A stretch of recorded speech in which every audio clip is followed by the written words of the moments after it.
Moderna has officially asked the FDA to authorize its COVID-19 booster for all adults. More than 16% of Americans have already received a third vaccine dose. This comes as cases are on the rise across the U.S. ahead of the Thanksgiving holiday. CBS News' Naomi Ruckham has more. Chicago is kicking off its holiday season with the return of its Lights Festival this weekend. The governor of Illinois saying it's time to return to pre-pandemic tradition. After we all spent last year's holiday season apart so that we could keep each other safe from the pandemic, this year I'm cherishing every opportunity for togetherness. But during the past 2 weeks, new cases of COVID-19 have doubled in the state as breakthrough infections surge across the country. Minnesota is one of the hotspots. The governor says federal emergency response teams are on the way to help overrun hospitals. The newest wave coming even as the CDC says nearly 200 million Americans are fully vaccinated, and about 10% of children 5 to 11 have received a first dose. Now the focus on boosters is intensifying, with the FDA expected to authorize Pfizer's extra shot for all adults as soon as Thursday. CDC will quickly review the safety and effectiveness data and make recommendations as soon as we hear from FDA. The CDC currently recommends boosters for people 65 and older or at high risk. But a growing list of cities and states aren't waiting around for the federal government to revise that policy. So how do you get rid of this pandemic? It is so simple. Get more people vaccinated. Tracking the rising infections, the NFL is cracking down.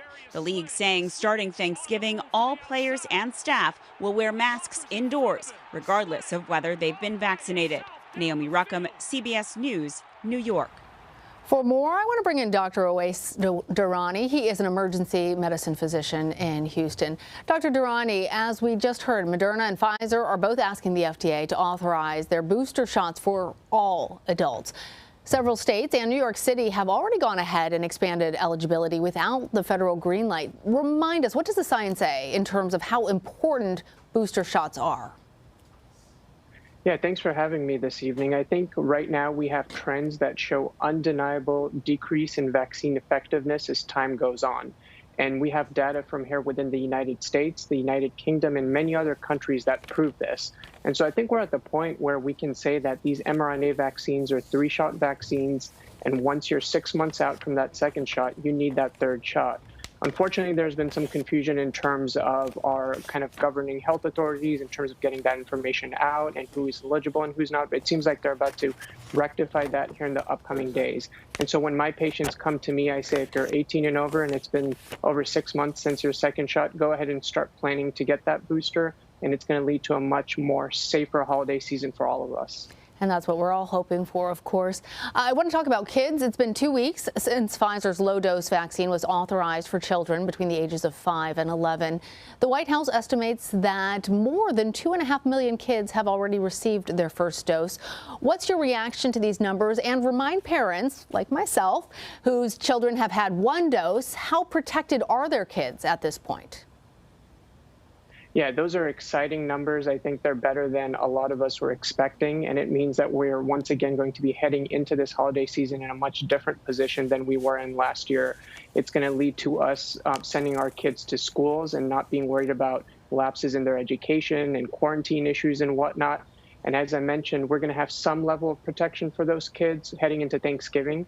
But a lot of the kids are going to have full protection heading into Christmas. And so I think heading into Thanksgiving, the keys are going to be, your kid's going to be partially protected, not fully protected, using those rapid antigen tests, using masks when appropriate, and making sure that we're still taking some precautions, but we're going to be going into that season with a higher level of protection than we had, even a couple weeks ago. So keep doing all the same things until they're fully protected, and then we'll see where we all are. And in terms of the progress that we're making, it seems like every time we make a step forward, there's also a step back. And at this point, the CDC says that they are no longer predicting a decrease in coronavirus deaths. Instead, the CDC expects that deaths will remain stable or have an uncertain trend this month. What are you seeing at your hospital there in Texas? Yeah, so here in Texas, we had the worst of our Delta surge kind of during the late summer months. Thankfully, now we've kind of come down from that, and we do have better hospital capacity. Anecdotally speaking, I work full time in Houston, but I do pick up some shifts in East Texas. And so in Houston, for example, we have a better vaccination rate compared to East Texas. I see a handful of COVID patients during a shift, and I admit maybe a handful of patients every week or so. Compare that to East Texas, where most of my patients, when I still ask them if they're vaccinated, they are not. And there I am admitting 1 or 2 patients a shift. And so that's just a difference between 50 or 60 miles. And we're seeing that play on a national stage right now. You look at, the Great Lakes region, lower vaccination rates, they're starting to see their hospitals fill up. You look at Vermont, the cases are going up, but because of the vaccination rate, their hospitals are not filling up. And so it's essentially that experiment being played over and over again, and just takes us back to square one, which is get vaccinated, get your kids vaccinated. It's the number one tool we have to, prevent us from going exponentially the wrong way.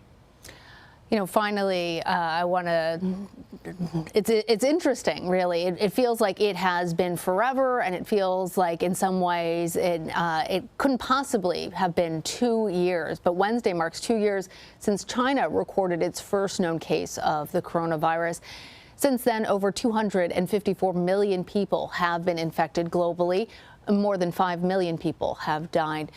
What are some of the most important lessons that we've all learned, and what are your thoughts for the road ahead? Yeah, it definitely feels like a lot longer than 2 years for sure.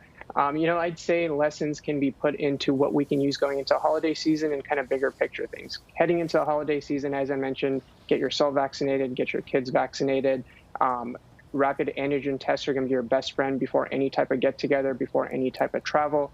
And masks are never the wrong answer. Those few tools will keep us all safe going into the holiday season. Kind of bigger picture, we already knew we had socioeconomic disparities in our healthcare system, and those were magnified by what's happened over the last 2 years. They've led to a lot of death in minority communities, in communities that are not as well off, and unfortunately, that's still going on right now.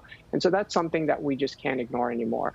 On top of that, we've obviously learned that science is not immune to politics or disinformation, and we need to, as a society, have a conversation about how do we proceed from here? How does science become a thing where we all focus on the facts and not he said, she said, or Twitter comments? And so I think those are kind of the big picture things that I've taken away from the last 2 years. Dr. Owais Durrani, thank you for being here, and thank you for all that you do. Thank you.